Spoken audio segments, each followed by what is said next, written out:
So now we move on to the next keynote presentation, keynote talk. And this is also going to be, ladies and gentlemen, very interesting. Our speaker, Dr. Devdutt Pattanaik, he's a medical doctor by education, a leadership consultant by profession, and a mythologist by passion. It's going to be very interesting to see how he connects or how he differentiates East and West, putting in the mythology, the myths. Very interesting. We're going to be looking forward to your talk. He has written and lectured extensively on the nature of sacred stories, symbols, and rituals, and their relevance in modern times. His work reclaiming mythology for management led to the series Business Sutra telecast on CNBC TV 18. Has 14 years experience in the healthcare industry with organizations such as Sanofi Aventis and Apollo Healthcare. And he has also had a brief stint as business advisor with Ernst & Young. Currently, he's the Chief Belief Officer of Future Group, India's largest retail company, as we know. He also consults as leadership coach, culture consultant, and storytelling expert to the other corporations and NGOs such as Star TV, World Gold Council, and Independent Power Producers Association of India. And right now, he's going to let us know about how well mythology can fit in the East versus West. Invite Dr. Devdutt Pattanaik. Good evening. Thank you for inviting me. I think we need to change the slides. I'm often asked, what does a chief belief officer do? Well, the reason this title was given is just to get people thinking. That is the only reason, and I guess it has worked. This presentation is about belief. You see, when you're dealing, and what I'll do is I'll tailor this presentation to project management. Ultimately, anything that we do in the world is about people. Whether we're talking about employers, whether we're talking about customers, ultimately we're dealing with people. And somewhere along the line, we forget that every human being, what distinguishes every human being is the fact that every human being has a belief system. And that is what makes him unique.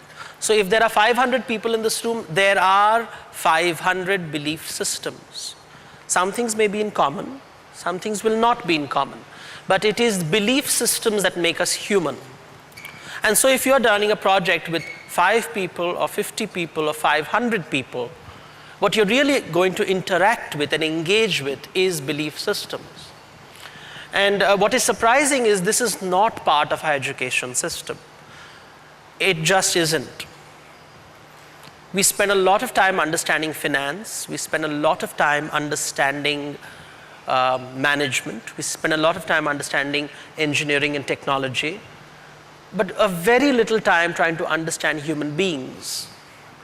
And perhaps this is a fun way of understanding people through the stories that we have been telling for generations after generations after generations.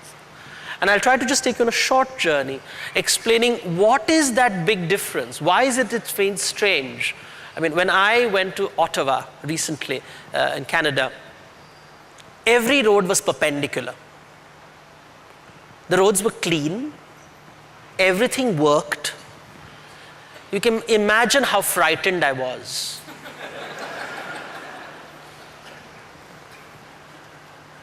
You are not used to such predictability in India.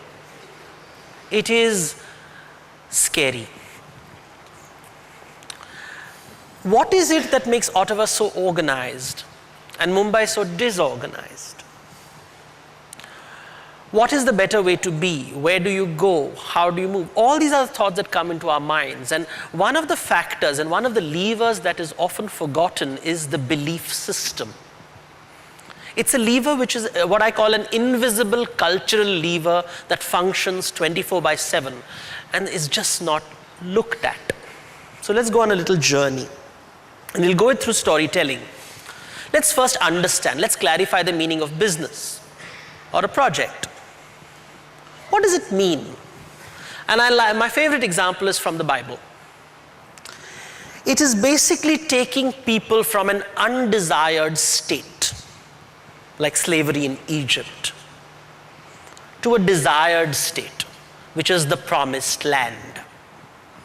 That is what you sell at the beginning of a project, right? A promised land. So every project manager is effectively a prophet. One day I will take you to the land of milk and honey. Just follow me. You have a plan. Moses didn't have a plan. He just walked across the sea. A promised land is what gets things going. It is the first point without which you cannot function. It is an imaginary state of somewhere 2 years later, 5 years later, 10 years later, 20 years later, we'll get there. And if we don't get there, we'll come up with another promised land. Look at every company in the world. Every company has something called a vision statement. What is a vision statement? It is a promised land. Nobody has seen it. There are no photographs for it. And that is what drives an entire organization. Think of what is it that business entrepreneurs sell to an investment banker. They have a couple of slides and a wonderful dream, a promised land. Think of what is it that a salesman sells to the customer. Use this technology or hire my services and I will take you to the promised land. This is what drives human behavior. We want promised lands. Without promised lands, we will not move. We will be comfortable in discomfort, the undesired state. And this shift is what we need. And this is what business is all about, moving from the undesired state to the desired state. The question is how? How do we? And so we have rules carved in stone, systems, processes, preferably measurable systems, preferably measurable processes, an organization where everyone knows what they are supposed to do, how they are supposed to function. Every project has these. And we are threatened by the golden calf. People will forget the promised land, they'll forget the rules and be diverted and distracted by other things. They will lose faith, they will lose focus. So 2 years down the line of your project, people have been distracted, they're no longer paying attention. The momentum is gone, the motivation is no longer there. People have lost faith, they get lost in the wilderness. So what do? You demand compliance. You want people to align to the straight and narrow.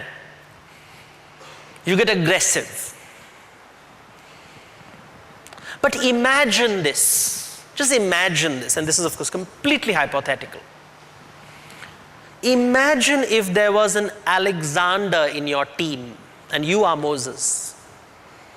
Would he agree to the compliance? Would he align to your audit requirements? Alexander the Great, who made his own destiny. Alexander, his behavior was very different. He would function very, very differently. Alexander believed in defiance.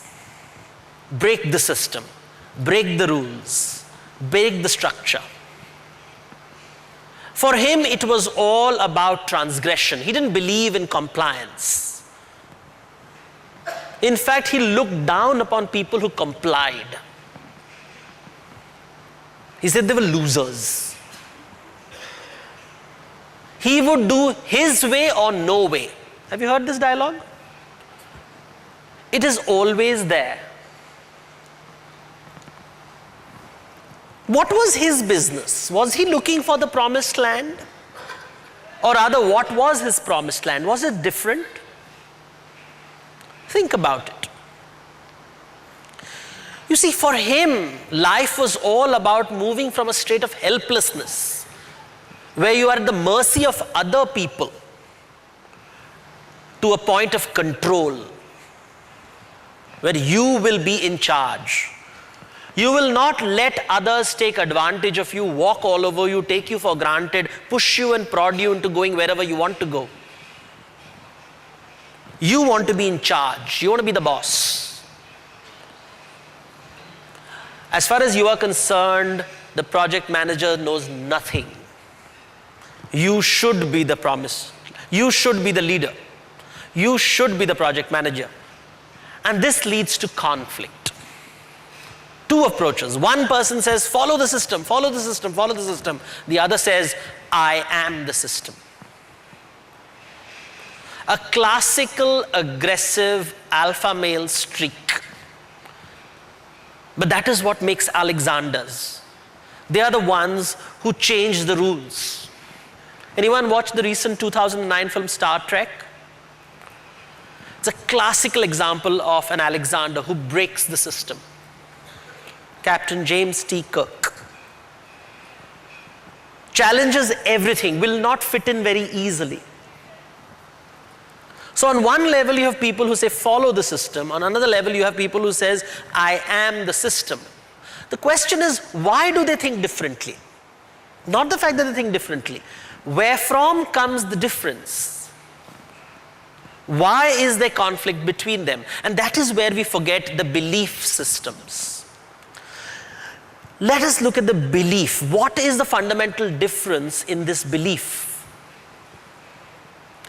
You see, there's something which is implicit in the story of the Exodus. Something which is implicit, never told openly, but it is always there. Who made the rules? You see, for Moses, there is an implicit that these rules come from a loving father. The notion of God. So the rules comes from a source who cares for you. Cares for you. Look at the image. The image is of Jesus holding the man who crucified him. So such a loving father that he forgives the most prodigal of sons. Now implicitly, if I believe that the rules come from someone who cares for me, the probability of me complying is very, very high. Because the rules are good for me. If I don't believe the system is good for me, I will defy it. I will not trust it. I will comply with reluctance. If I don't believe the organization genuinely cares for me, I will do everything to break it down. Just go to a school, then go to the loo, and see the amount of graffiti on the walls. Where from does this graffiti come? These are minor acts of defiance because I don't trust the system. I feel that the system does not care for me, and therefore I will defy it in the way I can, through the graffitis, through screaming and shouting when the school bell rings. Or maybe, and that is where we are talking about, this belief system is extremely critical. But you see, this is not the belief system of Alexander. Alexander had a different belief system. He believed that the gods are cruel. This is the image of a father eating his own child from Greek mythology.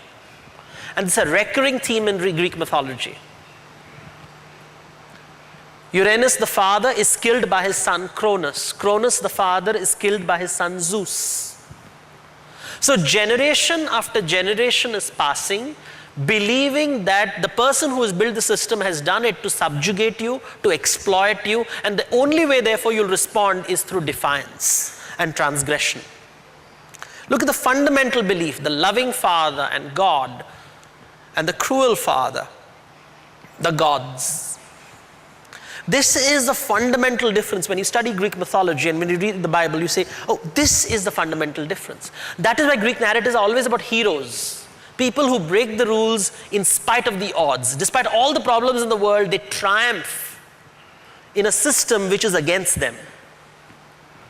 The story is only about breaking free. Very different from biblical narratives which talk about compliance and the struggle to comply because you have to deal with your own desires, your own insecurities, but to trust that someone up there genuinely cares for you.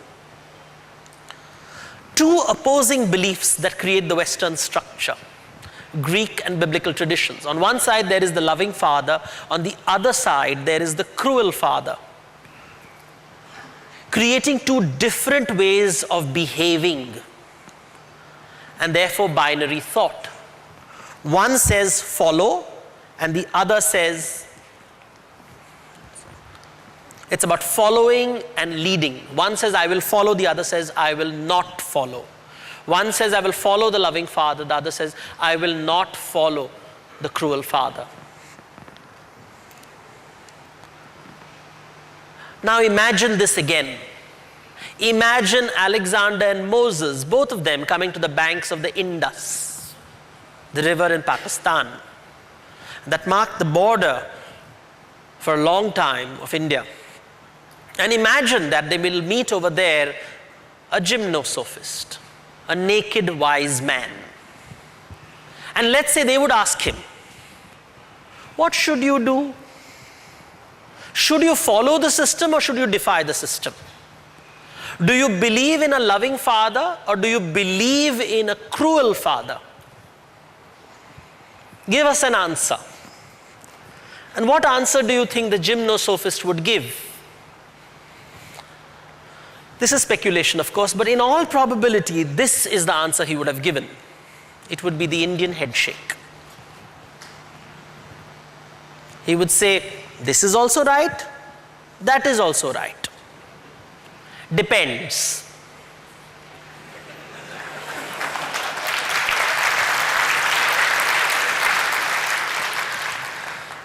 This works mostly. That is in all probability true, but that also works. Thoda idhar, thoda udhar. Can I have a little bit of the loving father and a little bit of the cruel father? I need a little bit of compliance and a little bit of innovation. A little sweet and a little sour. Medium spicy.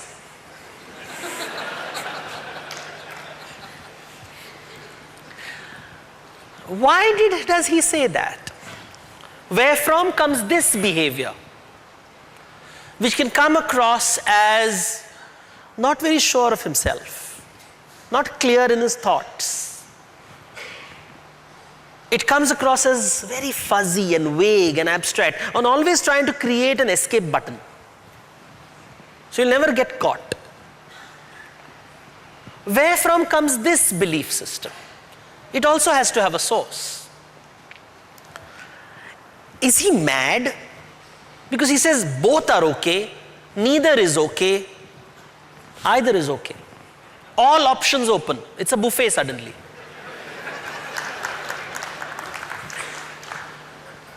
And this is from where the Jugadu spirit comes from. You're constantly not sure, constantly thinking there's something better out there. Trusting but not trusting. The worst thing to hear in India is when somebody says, trust me sir, it'll get done. You better have your backup plan. But that doesn't mean you don't trust him, because he is there, mostly.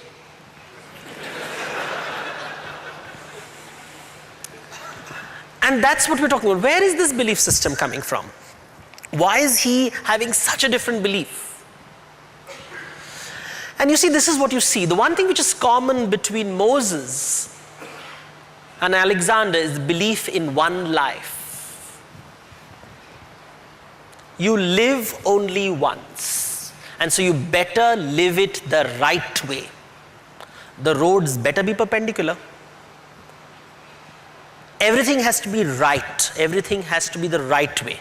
Of course, for Alexander, the right way is his way. But for the gymnosophist, death is a comma. After this life, there's another life. And then there's another. And then there's, what's the hurry? The project 5 साल में खत्म नहीं होगा. If not in 5 years, in 10 years, it will happen. There was corruption yesterday, there'll be corruption tomorrow. When I was born, when I was walking to school every day, I was told a flyover is going to be built across my house, which is going to speed up traffic. There will be no traffic jams after that. That was 30 years ago. I still see the flyovers. I still see the traffic jam.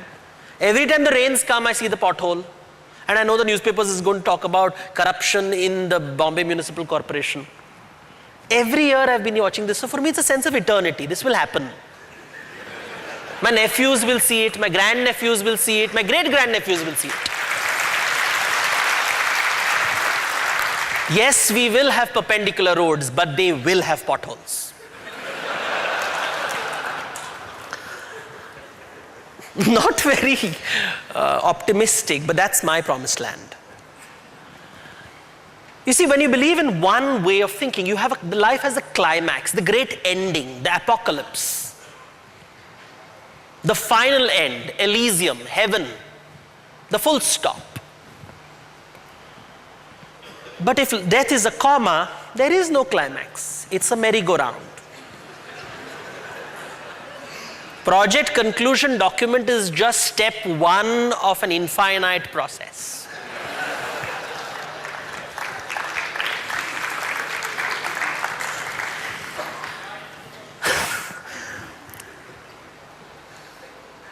When you believe nothing lasts forever, you can tolerate a loving father, and you will also tolerate a cruel father. So when good times are happening, you'll say this will come to an end. And when bad times are coming, this will also come to an end. That is where Indian tolerance comes from. We don't expect anything to last forever. Because we believe this will move on. This is your karma.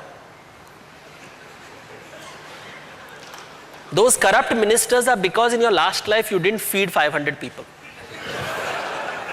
You created them. They don't exist for any other reason.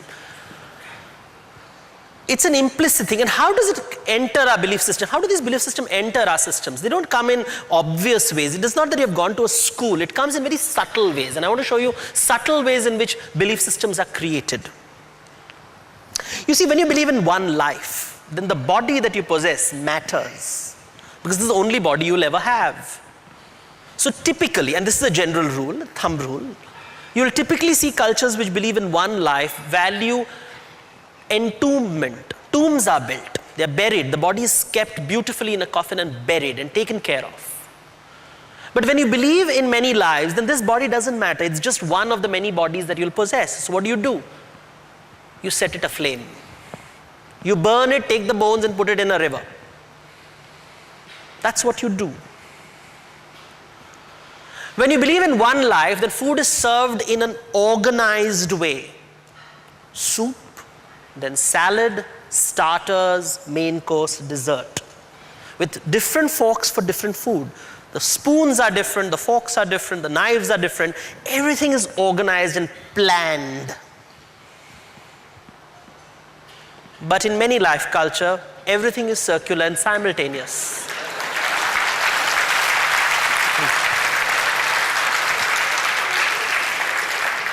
You can begin with sweet, you can begin with sour, you can begin with crispy. You want to dip your puri in the gulab jamun? Go for it. It is the ultimate in customization.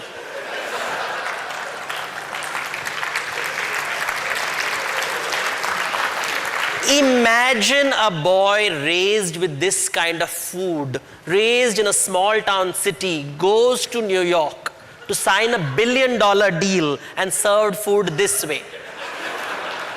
And you don't expect a conflict.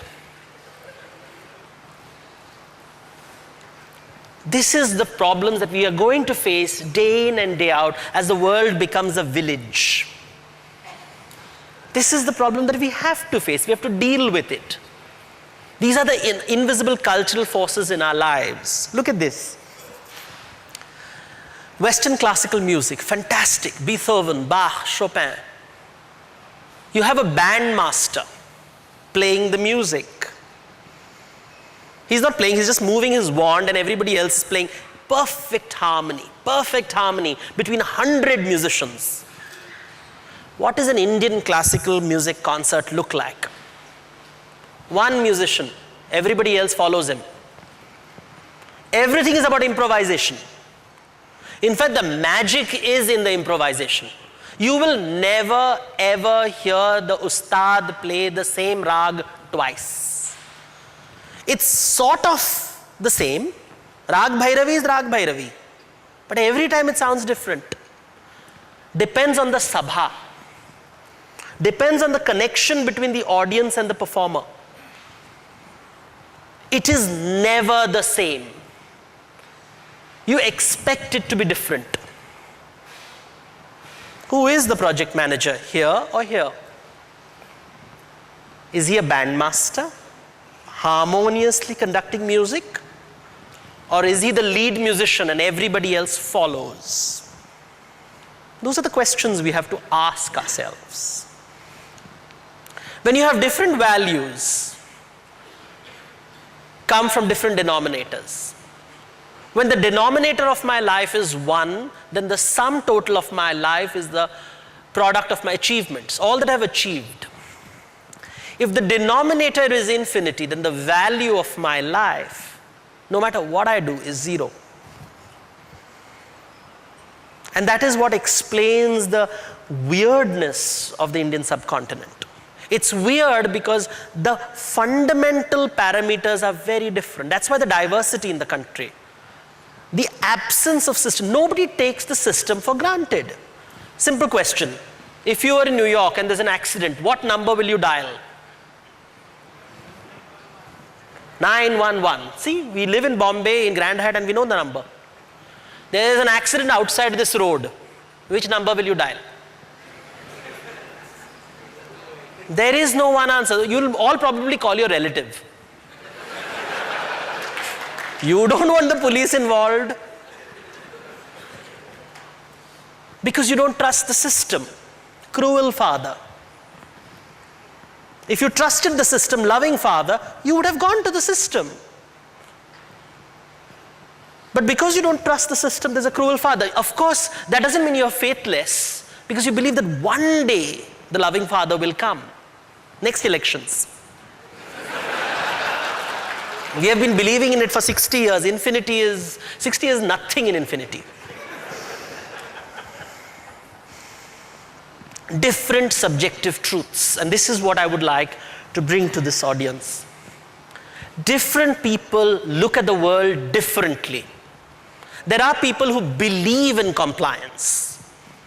There are people who believe in defiance. And there are people who will adjust. These are the people you will work with. These are your customers, these are your clients, these are your employees, these are your employers. You have to live with them. They won't go away. There'll always be a Moses. There will always be an Alexander. There'll always be a gymnosophist.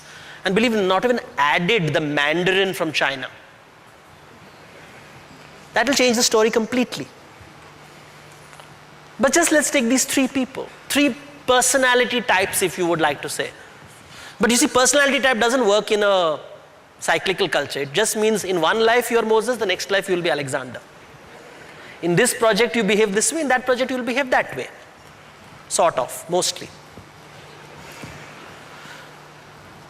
Predictability is not the strongest strength, and that's what we have to remember, that every person comes with a baggage. Every person has a story inside him.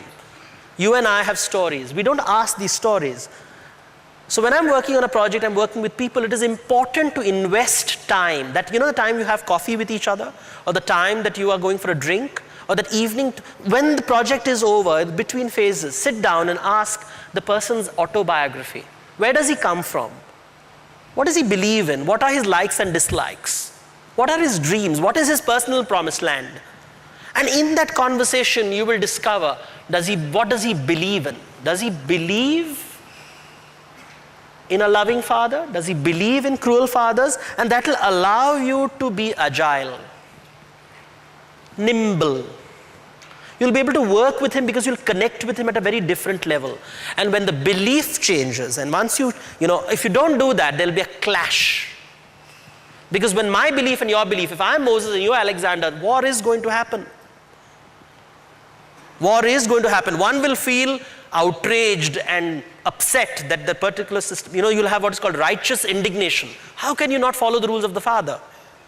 The boss has said so. And others says, who cares for the boss? That's where the conflicts come from. You see, for 300 years, in the last 300 years, we have this age of reason. We went into the scientific age. We said belief should be cut out. Human bias should be cut out. Remove subjectivity completely. So we focus on something which is measurable and objective, which is human behavior. So we have rejected the subjective truth completely. This is Newton, and this is the whole world of management comes from here. In fact, management was once called industrial engineering. The purpose was cut out human bias. But what you're seeing in presentations after presentations is human beings are now recognizing that especially a project is not about systems and processes. It's about how people engage with each other. We can't wish people away. We can't wish prejudices, bias, belief systems from being part of our lives. They'll always be there. We have to work with them. You see, this triumph of objective truth worked until the Industrial Revolution, when people were nothing more than what is called FTE. But somewhere along the line, we realized we are not full-time equivalents. We are not skill sets. We are not human resources. We are individuals. We are not teams. We are individuals. Each person has a thought and a feel. And it's the project manager who has to be sensitive to this. Because you see, when you think logically, you think of a global truth which applies to everybody. But culture is about local truths, your stories, your symbols, your rituals. That is most critical. Or let me put it this way, that is also critical, not only critical, also critical. It's the ghee that you add to the rice. It brings out the flavor better. Unless, of course, you are on a diet. So if you are sensitive to the beliefs of your team, you will understand their behavior. And when you understand their behavior and you know how to work with them to get, only then will you reach the promised land. And I hope all of you do. Thank you. Thank you very much.